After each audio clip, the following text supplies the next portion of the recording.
All right. Well, hey everybody, I'm excited to tell you about something I'm going to be doing this summer. So ever since summer 2017, I've been working with physics teachers and physical science teachers to show them how to integrate computer science into their high school courses. We've also had people from colleges participate in these sort of things. And this summer, summer 2023, I'm again partnering with the American Association of Physics Teachers to offer not one but two courses. So this is the first course. And this is the second course, which is immediately afterwards, on how to integrate computer science into your classroom using STEM coding project resources. So things like our Asteroids game, our Angry Birds game, the Pong game, which you can use to teach collisions and those sorts of things. The first course, and by the way, you can get graduate credit for these courses, but you can also just get CEU. So grad credit is optional, and you can save some money if you don't do the grad credit option, by the way. But the link for this is going to be in the description below this video. But this first course is an absolute beginner course, and it really is an absolute beginner course. So if you've never coded before, hopefully you have some experience teaching physics or physical science, something like that. But if you've never coded before, you should be hopefully pretty comfortable. And the idea is that we're going to meet every day on Zoom for about an hour, and then off of Zoom we can interact over Slack, and I can help you work through some of the codes and that sort of a thing. And so that's the idea of this absolute beginner course, and then the next course builds off of that, and I'll talk about that one in just a second. Now, if you don't teach physics and you don't teach physical science, this might still be applicable to you. So if you teach astronomy, if you teach earth science, if you teach math, you might get a kick out of learning this framework. Certainly the STEM coding project, we have many activities for astronomy and earth science, and we're not quite going to have time to go through them in this course. Like if you look at the syllabi, they're not quite on there. But it helps you to become familiar with the coding framework and with sort of the ideas behind our other activities. You should be able to knock the ball out of the park with some of our astronomy activities, especially since most of our astronomy activities have YouTube videos with them. So if you don't teach physics and physical science, please don't necessarily change the channel on us here. So the Absolute Beginner course is June 26th to July 7th. Again, it's on Zoom each day, and so we tend to do it in the afternoons in Eastern time. So hopefully on the West Coast, it's still, not too early for people.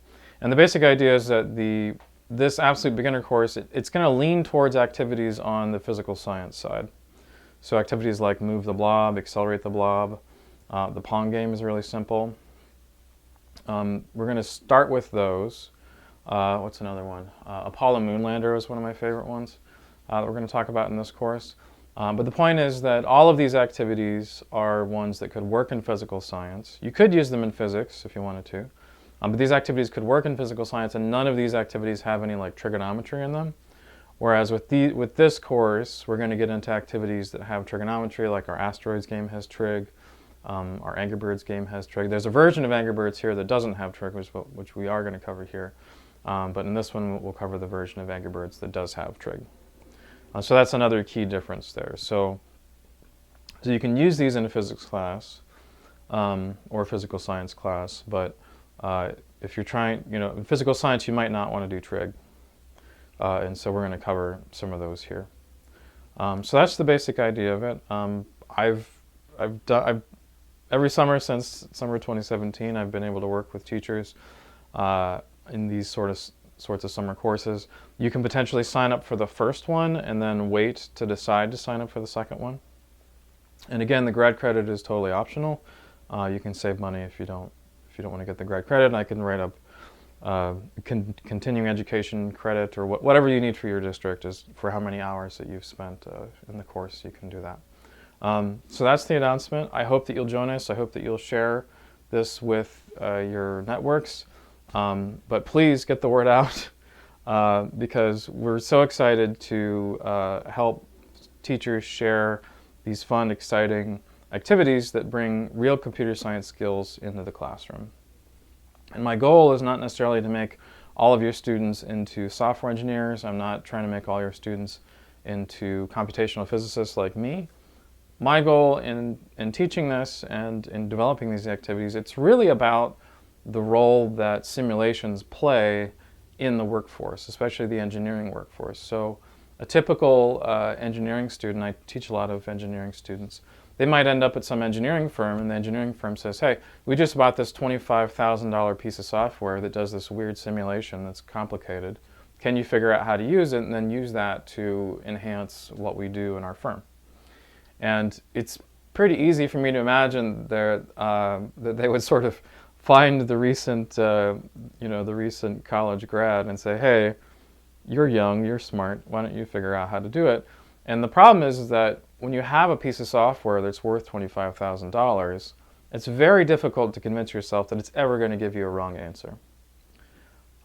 Even though people like me, computational physics, know that you can get wrong answers from any software if you don't know how to use it, and you don't know the limitations. And this is all about the limitations of computing, the limitations of using a computer as a tool to solve science problems, and physics problems specifically. This is not about computer science for its own sake. It's not about if statements for the sake of if statements. It's not about for loops for the sake of for loops. Again, I'm not a computer science professor. I'm a physics professor, and so when I design these sorts of things, I do that. I don't even know how to write an activity that's for loops for the sake of for loops, to be perfectly honest. So that's what we have to offer this summer. I hope you'll check it out. You can check these links here. The syllabi are on the links. Yeah, I'm excited to have more people join us this summer. So thanks for your attention.